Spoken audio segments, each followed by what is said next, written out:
Assalamualaikum warahmatullahi wabarakatuh. Alhamdulillahi wa kafa, wassalatu wassalamu ala nabiyil mustafa wa ala alihi wa sahbihi wa ahlus sidqi wal wafa wa ba'd.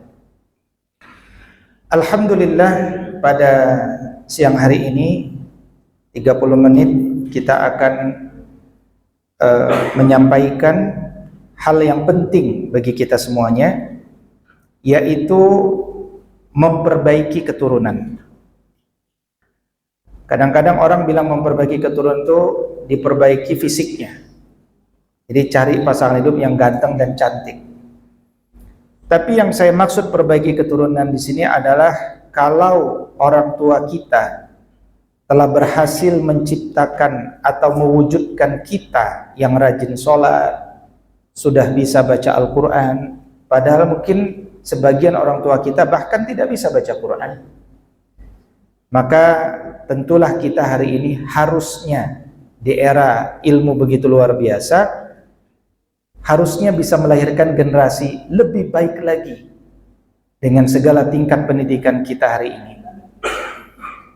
Karena itu perubahan ke arah baik itu butuh narasi. Saya bukan pembicara yang terbaik dalam hal ini, karena saya pun sedang belajar. Biasanya orang yang menyampaikan itu kalau anaknya udah menikah semuanya. Kalau saya ini anaknya 4, istrinya cuma 1. Jadi kalau antum nanya istri 2, anak nggak punya pengalaman. Kalau anaknya 5 bagaimana, atau 10, saya juga nggak punya pengalaman. Anak saya cuma 4. Tapi saya berusaha memiliki desain. Jadi kalau judulnya adalah membawa ke surga, kita pengen bawa ke surga, tapi pastikan dulu diri kita masuk surga. Ya kan? Kita pengen masuk surga, kitanya nggak pasti masuk surga, atau karena kita nggak bisa memastikan, tapi kita tidak meniti jalan menuju surga. Nah, tentu persoalan. Maka saya berusaha meniti jalan menuju surga yang saya ketahui.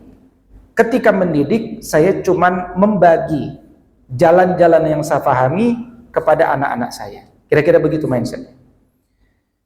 Maka gambar ini adalah gambar yang punya makna. Saya telah mengisi puluhan kajian parenting di Indonesia ini, tapi belum pernah saya dapat gambar seperti ini. Rata-rata kajian parenting itu yang hadir adalah ibu-ibunya. Bapak-bapaknya kalau hadir cuman karena nanggung, daripada ya ngapain ya 2 jam nih, yalah situ aja lah, kita sambil main handphone macam-macam seterusnya. Nah, di manakah gambar ini berada? Menurut saya itu persoalan. Kenapa? Karena dalam pendidikan itu 6.236 ayat Al-Quran itu memerintahkan kita untuk mendidik anak kita. Yang diperintahkan suami apa istri? Suami dulu. Ada 17 ya. Jadi kalau ditanya pendidikan itu apa? Pendidikan itu ngobrol. Kalau kita nggak ngobrol, tidak mungkin lahir pendidikan. Nah, ada 17 obrolan orang tua di dalam Quran. Ya, ini saya rekap. 17-17-nya itu paling banyak ayah yang dialog. Jadi ada 14 dialog dilakukan oleh ayah-ayah terbaik di masa lalu. Kemudian 2 dialog dilakukan oleh bunda. Sisanya 1 dialog dilakukan oleh ayah dan bunda. Tapi tidak disepakati ya keluarga siapa itu. Ada yang mengatakan ini keluarga Abdurrahman bin Abu Bakar, tapi kakaknya Sayyidah Aisyah tidak menyetujui. Bukan, itu bukan keluarga kami. Ya. Ala kulli hal, tampak di sini Allah menampilkan sosok-sosok ayah yang berdaya. Berdaya itu apa? Meskipun dia pendiam, tapi dia berusaha ngomong dengan anaknya. Bukan nyerah. Saya pendiam Ustaz. Nah, kalau pendiam kan anak kita hidup. Kalau nggak diajak ngomong, nggak akan muncul pendidikan. Maka nomor 1 bagi saya adalah membuat saya pribadi mau ngomong dengan anak-anak saya. Nah, menyadari bahwa perintah mendidik itu adalah kepada saya, bukan kepada istri. Saya dulu, karena ketika saya berumah tangga, imamnya siapa? Istri apa suami? Suami apa istri? Istri merasa rendah jadi makmum? Enggak. Alhamdulillah, karena sekarang banyak aliran feminisme yang merasa rendah kalau jadi makmum. Ya, undang-undang perkawinan menetapkan di Indonesia pemimpin laki-laki anggota istri. Nabi mengatakan kullukum ra'in wa kullukum mas'ulun an ra'iyati. Kita ini pemimpin, setiap pemimpin dimintai pertanggungjawaban. Pemimpin itu mengemong, mengayom, bukan menampar. Setuju, Bu? Bukan menampar, bukan tidak menyayangi, bukan berkata-kata kasar. Kita ini pemimpin. Pemimpin itu merangkul, mengusap apa yang perempuan sukai? Rambutnya. Kita ini qawamah. Qawamah itu tempat sandaran perempuan. Maka jangan biarkan perempuan bersandar di dinding kalau ada bahu suaminya. Nah, itu prinsip-prinsip dasar. Nah, setelah itu kita akan punya bonding kuat sama istri kita. Nah, kenapa bonding ini penting? Karena pendidikan tadi ditugaskan kepada saya dan kita para laki-laki. Berarti kita ini kepala sekolah. Istri kita wakil kepala sekolah bidang kurikulum. Gitu ya, ini perumpamaan. Ya, jadi kalau suami sudah punya energi, dia akan share kepada istrinya. Istri punya energi, kita berdua membuat rekayasa sosial, social engineering kepada anak-anak kita. Kalaupun kita menyekolahkan anak kita di sekolah, kita akan cari yang punya konsepsi visi misi yang sama. Akhirnya berbagi peran. Maka sekolah bukan tempat penitipan anak. Dia adalah partner, tetap pemimpinnya kita, meskipun di level sekolah, sekolah juga merasa punya kuasa dalam kepemimpinan ilmu. Nanti kita bermusyawarah. Musyawarahnya kapan? Setiap hari. Kira-kira itulah yang ideal.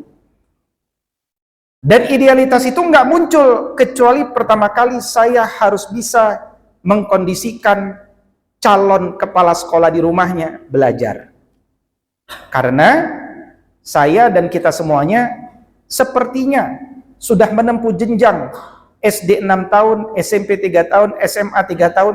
Pernah nggak kita belajar dari jadi suami yang baik? Jadi ayah yang baik? Kayaknya nggak ada tuh. Apalagi yang jurusannya informatika, kedokteran. Ada nggak mata kuliah jadi suami yang baik? Nggak ada kan? Akhirnya kita nikah karena kebutuhan seksualitas. Tiba-tiba punya anak. Mau diapain nih anak nih? Akhirnya muncul kebingungan. Baca buku-buku sana sini. Nggak punya paradigma, nggak punya worldview. Akhirnya trial and error. Punya persepsi macam-macam. Ada yang bilang, saya Ustadz, nanti sejak SD anak saya sekolahkan di Manchester United. Kenapa? Mau jadi bola, dia pemain bola. Macam-macam. Yang satu bilang, saya Ustadz, pokoknya disekolahkan di international school. Meskipun kamar mandinya ada 3. Male, female, dan netral. Macam-macam persepsi. Karena semuanya bergantung worldview. Nah, foto ini ada di sekolah yang saya bangun. Sekolah adat. Saya membangun sekolah, pertama saya bangun bapaknya dulu. Dan saya buktikan bisa kok bapak-bapak belajar. Tuh. Pakai peci, pakai baju koko, nyatet gitu loh, Bu, ya kan? Setelah itu nyatet di foto, kirim ke Google Form. Iya kan? Dia berarti hadir. Nanti akhir semester ada ujian, saya nilai ujiannya. Kira-kira kurang kerjaan apa saya? Ya kan? Tapi saya harus lakukan itu. Kenapa? Karena di Indonesia ini harus dimulai. Punya ayah-ayah yang berdaya. Kalau ayahnya tidak saya buat berdaya, nanti sekolah direcokin ayah. Ada satu sekolah, anak berantem. Ya kan? Ini kejadian benar ya. Anak berantem, bullying. Bagus nggak? Bagus. Kalau anak kita mengalami bullying, jangan bilang nggak bagus, itu bagus. Kenapa? Hidup di dunia ada bullying nggak? Ada. Pendidikan itu adalah membuat anak siap dengan hidup yang sebenarnya. Ya kan? Terus cuman bagaimana cara kita mensikapinya, itu persoalannya. Jadi kalau anak kita nggak pernah dapat bullying, tiba-tiba lulus sekolah karena di lingkungan yang homogen, soleh semuanya, nanti dia nggak siap hidup di luar. Kita saja bisa siap seperti ini setelah mengalami pendidikan yang heterogen. Coba siapa yang dulu SD-nya SD Islam, SMP Islam? Nggak, jarang juga sebagian. Sebagian kita negeri, tapi jadi. Jangan sampai sekolahnya Islam, tapi kemudian akhirnya nggak siap dengan heterogenitas. Padahal hidupnya heterogen, dan heterogen itu ada bullying. Ya kan? Dan kejadian, bapaknya polisi, bapak satu lagi jaksa, ketemu di bawah. Ya, anaknya bullying, bapaknya saling bullying nggak? Salaman nggak? Belum tentu. Kalau ibunya turun, apalagi anak hari ini saling bullying, mereka besok bisa main lagi. Kalau anak TK, anak SD, ya anak SMP. Kalau ibu-ibu saling bullying, besoknya main lagi nggak? Enggak, 6 tahun bisa nggak ngomongan. Itu namanya ekosistem. Ya, makanya saya katakan ayah dulu bangun budaya ilmu, bunda dulu, baru kita bicara ananda. Maka visi masuk surga itu tinggi. Tapi kita mulai pelan-pelan. Keluarga kita bukan keluarga non-muslim, mohon maaf. Kalau keluarga kita cuma sekedar punya anak, tumbuh besar, nanti kerja, kuliah di tempat yang favorit, kerja, habis itu punya uang banyak, bayarin ibunya, bapaknya, habis itu kita meninggal. Kira-kira apa bedanya keluarga muslim sama keluarga non-muslim? Sama. Keluarga muslim itu bedanya apa? Pada value-nya, cita-cita besar. Coba kalau saya tampilkan, kita punya program begini. Ya, contoh, perbaiki diri dulu. Habis perbaiki diri, bangun keluarga yang islami. Ini kadang-kadang Ustadz, ada yang nanya, Ustadz boleh nggak Ustadz saya nikah dengan non-muslim? Ya kan? Saya bilang, ya itu pilihan, kan nggak ada paksaan dalam beragama kan? Apalagi paksaan dalam nikah, nggak ada paksaan. Tapi nikah itu bukan sekedar cinta-cintaan. Nikah itu sedang bicara value apa yang diberikan kepada anak kita, generasi kita. Value apa? Value itu penting. Ya. Maka bangunlah keluarga dengan value yang islami. Kalau keluarganya udah solutif, kita bantu masyarakat menjadi islami. Kalau masyarakat sudah islami, kita bebaskan negeri kalau sedang dijajah fisik. Alhamdulillah negara kita sudah merdeka. Tapi belum tentu ada penjajahan bebas saja, ada penjajahan pemikiran namanya. Bebaskan. Islam itu membebaskan dari keterikatan pada hawa nafsu. Kalau negeri ini sudah bebas, percaya diri, perbaiki tata negerinya, konstitusinya, seterusnya. Setelah itu, pastikan aset umat untuk umat. Palestina masih dijajah, Baghdad, Syria, seterusnya. Sampai kemudian Islam itu menjadi guru peradaban. Wah, tinggi banget nih Ustadz visinya. Visi kita kalau ingin masuk surga yang paling tinggi, visinya harus besar. Ya. Kalau sekedar ingin masuk surga, nggak usah visi besar-besar. Karena Nabi mengatakan, selama engkau punya iman sebesar biji zarrah, insya Allah pada akhirnya masuk surga. Pada akhirnya. Tapi kata Nabi SAW, kalau engkau berdoa, bukan minta surga. Mintalah surga yang paling tinggi. Yang ternyata orang yang sudah menunggu di surga paling tinggi itu melalui proses ujian yang juga nggak kalah beratnya. Kita tadi doakan, Allahumma sholli ala Muhammad wa ala ali Muhammad kama shallaita ala Ibrahim. Kan begitu antum doa? Shalawat Ibrahimiyah.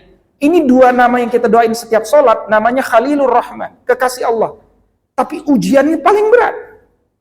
Makanya disebut 2 dari 5 Rasul ulul azmi. Jadi kita mendidik anak-anak kita untuk masuk surga yang paling tinggi, dan untuk itu dia harus siap melewati ujian-ujian yang berat dalam kehidupan. 17 Juni kemarin anak kita bagi rapot. Tidaklah terjadi bagi rapot kecuali setelah ujian. Maka ajak anak-anak kita setelah kita juga menikmati, bersyukur. Wa qulil hamdulillah kalau dapat ujian. Karena ujian cara Allah untuk meningkatkan kedewasaan dan kematangan berpikir kita. Dan kalau kita ingin desain anak kita, desainlah anak yang matang di usia 20 tahun. Ini bukan ngarang, tapi memang fakta, baik dari Al-Quran, As-Sunnah, maupun realitas yang muncul di zaman Nabi. Bahkan nggak usah jauh-jauh Nabi, di zaman kemerdekaan kita ada Soekarno, Bung Hatta, Haji Agus Salim, Hamka, Muhammad Natsir.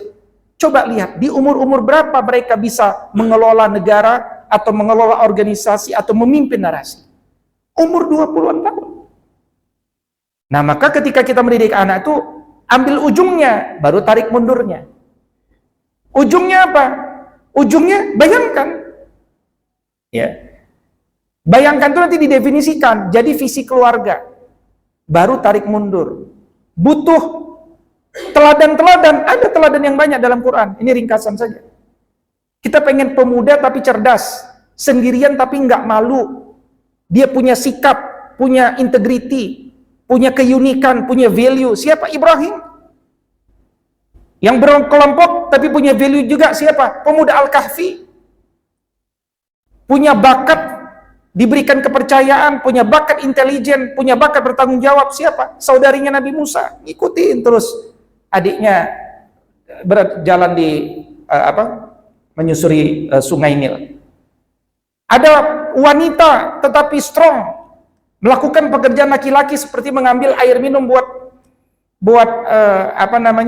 kendaraannya karena tidak ada pilihan, karena Nabi Syuaib tidak punya anak laki-laki. Dialah putri Syuaib. Ada laki-laki yang kemudian berada di tempat jauh, katakanlah dia sekolah di Jerman, nggak ada yang kenal orang di Jerman, jauh, tapi seks bebas bisa mudah di sana, dan kalaupun dia melakukan seks bebas, nggak ada yang tahu, kira-kira begitu. Tapi dia tidak melakukannya, itu orang soleh benar. Ya, sekali lagi, kalau saya, bapak-bapak, kita punya uang banyak, kita ditugaskan di Bank Permata Jerman, misalkan, kalau ada, ya kan? Kemudian prostitusi murah, apalagi, kemudian kesempatannya mudah, tapi antum tidak melakukannya, antum baru betul-betul soleh.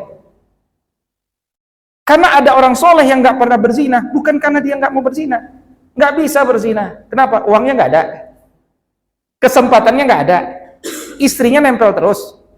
Ya kan? Apalagi banyak yang kenal. Ini bukan dia soleh, nggak sempet maksiat itu aja. Meskipun itu juga baik, itu cara Allah. Ya. Makanya jangan sedih kalau misalkan kok gaji kita kecil ya. Jangan-jangan kita memang nggak layak jadi gaji besar. Begitu gaji kita besar sedikit, idenya banyak. Nah, kita punya ada pemuda Yusuf di negeri seberang bersama wanita cantik, cuman berdua di dalam kamar, nggak dilakuin, masya Allah. Makanya kisah itu bisa membangun adab anak. Ya, dan contoh-contoh lainnya. Baik, sebelum lebih jauh, kita kembali kepada ayah tadi. Ibnul Qayyim Al-Jauziyah mengatakan begini, barang siapa menyia-nyiakan pendidikan yang berguna untuk masa depan anaknya dan putra-putrinya dibiarkan begitu saja, maka sungguh dia menjadi orang tua yang paling merugi. Kebanyakan anak menjadi rusak moralitasnya disebabkan faktor orang tua yang menyia-nyiakan pendidikan anaknya. Akibatnya, anak itu tidak berkembang akal pikirannya dan tidak mendatangkan manfaat di masa depannya untuk kedua orang tuanya. Kita nggak usah jauh tinggi-tinggi ya. Saya studi kasus di masjid yang saya sholat misalkan. Saya kalau melihat anak-anak sering, meskipun bukan anak-anak saya kumpulin, saya ajarkan pembiasaan adab. Contoh adab yang sering kita remehkan buat anak-anak kita. Ba'da sholat, assalamualaikum, anak kita ngapain? Kabur. Dan banyak orang tua membiarkan. Padahal ada disiplin, ada adab ba'da sholat, yaitu berzikir. Suatu ketika, seorang anak saya ajak diskusi. Sini, kita zikir dulu. Pandu zikir, habis itu saya suruh doa. Doakan ayahmu. Dia mau doa. Tahu nggak Bapak Ibu? Dia lupa. Ini anak, setelah saya tanya, kelas 6 SD. Di sekolah Islam terkenal. Bayarnya mahal. Baca doa. Lupa Ustadz. Ya, Ustaz ingetin, Rabbighfirli, langsung dia inget, Rabbighfirli wali walidayya. Lupa lagi Ustaz. Dia ingat wali walidayya, saya menyimpulkan dia pernah diajarin. Tapi udah lama nggak dibaca. Kita mikir anak kita harus kaya, harus ini, harus itu, tapi baca doa untuk orang tuanya dia nggak pernah. Apakah itu membahagiakan bagi kita? Hari ini mungkin kita belum merasakan. Nanti ada satu masa kita akan merasa, ternyata saya tidak bahagia dengan harta. Sahabat semuanya, saya dengan anak saya itu cuma punya waktu 12 tahun in practical. Kenapa? Karena setelah 12 tahun dia mondok. Kalau udah mondok, udah lepas itu. Ya. Anak saya nomor 1 selepas SMP kita diskusi, SMA dia ke Mesir, Al-Azhar. Di Mesir dia udah masak sendiri dari ini. Saya udah jauh nih sama dia. Ya kan? Nah, sekarang dia udah di kuliah di Al-Azhar. Selesai hafal 30 juz di semester pertama SMP. Anak kedua masuk Gontor, sudah selesai hafalan Quran, masuk ke Gontor. Pulangnya tinggal bulan Oktober besok. Setelah Oktober besok 2 tahun nggak boleh pulang sama Gontor karena sudah jadi kakak senior. Melayani dan khidmah, dan itu pelajaran. Saya senang kalau anak-anak saya diminta pondoknya 1 tahun khidmah. Kenapa? Karena pendidikannya ada di situ.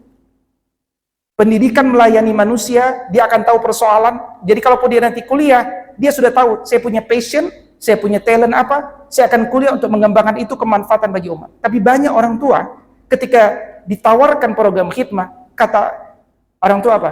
Saya menyekolahkan anak saya untuk kuliah, Ustaz, bukan untuk melayani pondok.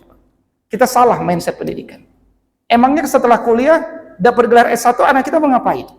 Banyak yang kemudian nggak ngapa-ngapain. Karena pendidikan itu bukan sekedar melahirkan generasi yang cerdas, tapi generasi yang siap berjuang. Orang itu ada nilainya karena perjuangan itu. Dan umumnya anak itu betah di pondok itu standarnya 3 bulan pertama. Kalau 3 bulan pertama dia masih mengeluh, kita kuatkan. Setelah 3 bulan nggak kuat, dia jangan dipaksain. Saya punya anak ketiga, masukkan ke Gontor juga setelah SMP. 3 bulan goyang gini. Tapi setelah 3 bulan mulai kokoh. Tapi kita jangan paksa. Dan pondok bukan satu-satunya jalan membuat anak jadi soleh, enggak juga. Tapi dengan pondok ada banyak pelajaran yang enggak diperoleh kecuali di pondok. Kesederhanaan, ya, kedisiplinan, ketaatan, dan seterusnya. Ya. Jadi kesempatan kita dengan anak kita enggak lama. Cuman 12 tahun pertama. Nah, kalau di 12 tahun itu kita tidak maksimal, nah ini yang persoalan. Di Indonesia ini ada satu keluarga yang bisa dijadikan model di antara keluarga-keluarga yang banyak, yaitu keluarga Ustaz Allahu Yarham Mutammimul Ula. Anaknya 11. Tapi semuanya hafal 30 juz, dan bukan hanya hafal, jadi ulama sebagian besarnya. Punya kapasitas ulama, S3 Usul Fiqh, S3 Al-Quran, punya kapasitas ulama. Karena memang guru-guru kami mengatakan kalau kita punya anak pinter, cerdas, nomor 1 selesaikan ilmu fardu ain. Kalau bisa kepakaran keulamaan dulu. Bahwa nanti dia mengembangkan fardu kifayah, kedokteran, ini itu, silakan. Ilmu itu luas, jangan batasi kepakaran kita. Sejarah peradaban Islam nggak pernah membatasi kepakaran kita. Daripada saya menemukan banyak mahasiswa pintar sekarang, lulus S3 kedokteran Mesir, nggak puas dia ngambil lagu S1 syariah. Jadi kebalik, gitu ya. Lulus S2 kimia di Saudi, balik lagi ngambil S1. Lulus fisika di Saudi, doktoral, ambil lagi S1 syariah. Berarti kifayah dulu baru ain. Kalau mau tahapan, selesaikan ilmu fardu ain dulu. Baru ilmu fardu kifayah. Sehingga nanti dia bukan jadi ustadz, bukan jadi ulama. Ini kadang-kadang mindset kita salah. Ngapain jadi anak mau masuk pondok, ibunya yang ngelarang. Jangan masuk pondok, kamu mau jadi apa kalau masuk pondok? Mau jadi ustadz? Nah, itu kan persoalan. Ustadz itu bukan jenis pekerjaan, bukan. Ya, jenis pekerjaan itu dagang, jual beli, ya, sales, marketing. Itulah perintah Quran itu. Ya, perintah Quran itu. Nah, kata Ustaz Zawirianingsi, yang membentuk mereka semuanya 11 orang itu, termasuk yang membentuk saya itu berarti beliau adalah suaminya, Ustaz Mutammimul. Saya ini cuma pelaksana. Ibarat membangun bangunan, suami saya yang membuat kerangkanya, saya yang mengisinya. Karena kalau kepala sekolah udah ngasih narasi, itu selanjutnya mudah. Ya. Coba baca ayat 16 dari surat Luqman. Surat Luqman itu kan ayat 13-19. Ini contoh dialog ayah. Ayat 16 Allah beliau mengatakan, "Ya bunayya, wahai anakku tercinta, perbuatan baik sebesar biji zarrah." Ya, biji zarah itu biji tanaman lah gitu ya. Bapak-bapak bawa di genggaman tangannya biji kecil. Ada yang tahu nggak? Nggak ada yang tahu ya. Ini permisalan Quran nih. Biji zarahnya bukan di tangan, di dalam batu. Katakan nih batu, di dalam batu. Misal, tamsil. Batunya di atas langit maupun di dalam bumi. Makin ekstrim ya permisalannya. Ketahuilah nak, biji itu tetap diketahui Allah Subhanahu wa taala. Artinya beliau sedang dialog sama anaknya, nak, jangan remehkan perbuatan baik ya. Perbuatan baik sebesar biji zarah, yang namanya perbuatan baik tetap baik, itu besar nak di hadapan Allah. Habis itu kepala sekolah sibuk. Mohon maaf nih, sudah mau jam 1, saya mau kerja lagi, gitu kan? Tapi Bi, aku mau ada pertanyaan. Adab yang kecil itu apa saja? Nanti saja ya, Abi ada kerjaan, sibuk. Kan laki-laki waktunya terbatas. Sibuk.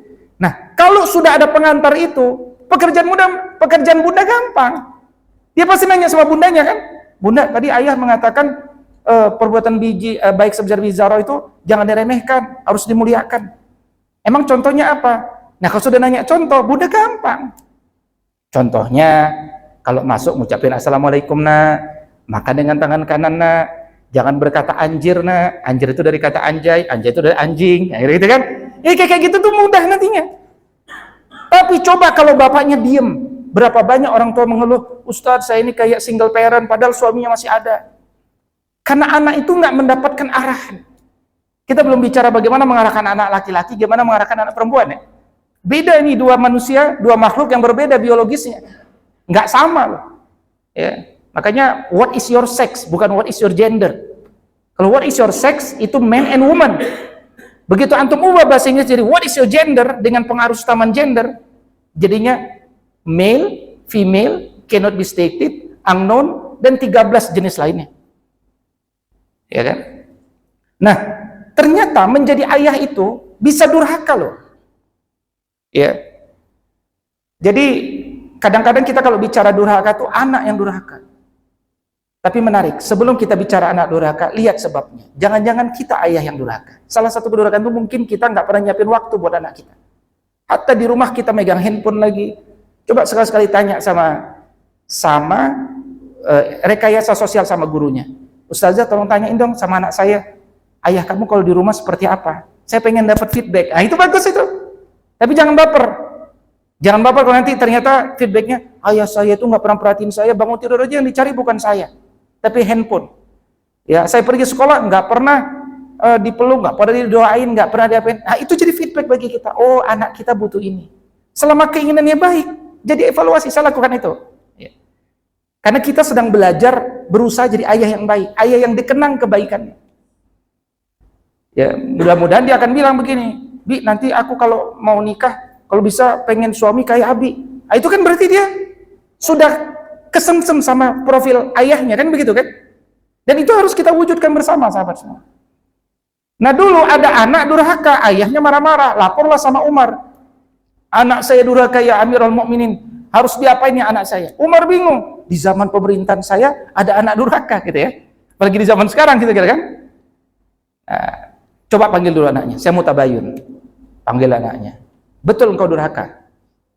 Anaknya pintar, dia nggak jawab. Anaknya bilang gini, memang standarnya durhaka atau tidak durhaka, gini, hak saya sebagai anak dari ayah saya itu apa? Kata Sayyidina Umar, engkau sebagai anak punya 3 hak. 1, diberikan ibu yang baik. 2, diberikan nama yang baik. 3, diajarkan Al-Quran dengan kandungannya. Kata beliau, wah kalau itulah standar hak saya nggak dapat 3-tiganya. Maksudnya gimana? Ayah saya tidak memberikan saya ibu yang baik. Maksudnya ayah saya itu menikah dengan seorang wanita, ibu saya sekarang tuh wanita Majusi. Cantik, tapi nggak masuk Islam, nggak belajar Islam, nggak diajarkan Islam. Apa adanya lah Majusi. Lah kalau gitu dia nggak pernah ngajarin saya agama. Saya nggak tahu halal haram, baik buruk, nggak tahu. Ya. Kan ada kisah di Amerika sekitar 2 tahun atau tahun lalu ya, yang dihukum mati, tulisannya di koran tuh, koran Amerika dia tulis, harusnya yang dihukum mati adalah engkau ibu. Sampai begitu. Kok bisa, kenapa begitu? Karena ternyata selama kecil dia mutil, ya, ngutil, dan ibunya tahu, bapaknya tahu, tapi ibunya selalu menutupi. Enggak, anak saya enggak ngutil. Enggak, anak saya itu malaikat, anak saya itu terbaik. Akhirnya anak itu tumbuh besar dalam perlindungan ibunya yang menutupi kesalahan-kesalahannya, dan dia enggak pernah tahu ini baik, ini buruk. Ini orang tidak beragama loh ya di Amerika ini. Ketika dia dihukum mati, dia katakan, saya jadi begini karena saya tidak pernah tahu standar baik dan buruk. Bapaknya tahu, tapi bapaknya masuk dalam organisasi ikatan suami takut istri. ISTI, periode kepengurusan 2023. Yang kedua, ayah saya nggak kasih nama yang baik, namanya entah apa maknanya. Yang ketiga, ayah saya nggak pernah sempat ngajarin Quran, sibuk. Bahkan Al-Fatihah pun saya tuh belajar sama ustadz, nggak sama ayah saya, padahal mudah banget Al-Fatihah. Gitu ya. Apa kata Sayyidina Umar? Engkau telah menjadi ayah yang durhaka sebelum engkau menjadikan anakmu anak yang durhaka. Sahabat semuanya, ini baru muqaddimah ya. Sekedar ingin membangkitkan gairah sebagai seorang ayah, fungsi keayahan, dan jangan merasa terlambat, enggak. Selama kita masih hidup, anak kita masih hidup, mau dia udah besar, saatnya bagi kita menjalankan fungsi keayahan. Dan dia tetap anak kita. Dan meskipun dia sudah menikah, pendidikan itu enggak berhenti. Nabi Muhammad SAW, Nabi Ibrahim SAW mencontohkan itu. Mudah-mudahan kita semuanya semangat punya anak. Itu dulu. Kadang-kadang semangat punya anak aja hilang dengan child free, ya kan? Child free sekarang. Semangat menikah dulu deh. Ya, jadi kalau udah kerja di Bank Permata, umurnya 30 tahun, belum nikah juga, itu istighfar lah 1000 kali. Ya. Setelah semangat nikah, semangat punya anak. Setelah semangat punya anak, semangat membahagiakan Nabi SAW dengan anak kita yang banyak. Makanya sekarang alhamdulillah ya, kemarin kita rapat dengan BKKB dan seterusnya. Istilah KB itu bukan lagi keluarga berencana Bapak Ibu. Ini saya mau update nih. KB itu sekarang keluarga berkualitas. Dan definisi keluarga berkualitas itu adalah keluarga yang merencanakan jumlah anaknya sesuai kompetensi antum masing-masing. Artinya kalau antum punya kapasitas memiliki anak 10, antum bangun 10. Artinya semua diberikan haknya secara cukup. Ya. Nah, ini keluarga berkualitas. Karena itu saya setuju dengan definisi itu. Marilah terus kita bangun keluarga Indonesia, keluarga yang berkualitas, dan mudah-mudahan keluarga antum terus sakinah, mawaddah, warahmah, wada'wah hingga kelak dikumpulkan bersama keluarga Anbiya, dan mohon juga doanya keluarga kami demikian. Amin ya Allah rabbal alamin. Aqulu qawli hadza wa astaghfirullah li wa lakum. Subhanallah. Cukup kayaknya nanti nyambung saja. Karena kajian yang bersama insyaallah kalau nambah keimanan keselamatan kita kepada Allah Subhanahu wa taala. Mungkin ada sebenarnya dosa tentang doa dari Allah Subhanahu wa taala. Baik, kalau gitu saya tambahkan dengan doa-doa terkait dengan keluarga kita. Astaghfirullahalazim, astaghfirullahalazim, astaghfirullahalazim. A'udzu billahi minasyaitonir rajim. Bismillahirrahmanirrahim. Alhamdulillahirabbil alamin. Hamdan yuafi ni'amahu wa yukafi mazidahu ya rabbana. Lakal hamdu wa lakas syukru kama yanbaghi li jalali wajhikal karimi wa 'azimi sultanik. Allahumma shalli ala Muhammad. Allahumma rabbana ighfir lana wa liwalidina walil mu'minina yawma yaqumul hisab. Allahumma arzuqna rizqan halalan tayyiban wasi'an mubarakan fihi. Allahumma rabbana hablana minas salihin. Allahumma rabbana hablana min ladunka zurriyatan tayyibah innaka sami'ud du'a. Allahumma rabbana ja'alna wa auladana min ahlil Qur'an. Allahumma rabbana ja'alna muqimina as-salata wa min zurriyyatina rabbana wa taqabbal du'a. Allahumma rabbana hablana min azwajina wa zurriyyatina qurrata a'yun waj'alna lil muttaqina imama. Rabbana atina fid dunya hasanah wa fil akhirati hasanah wa qina adzaban nar wa adkhilnal jannata ma'al abrar ya aziz ya ghaffar ya rabbal alamin. Wa sallallahumma ala nabiyyina Muhammadin wa ala alihi wa sahbihi wa sallim wa akhiru da'wana anil hamdulillahi rabbil alamin. Alhamdulillah.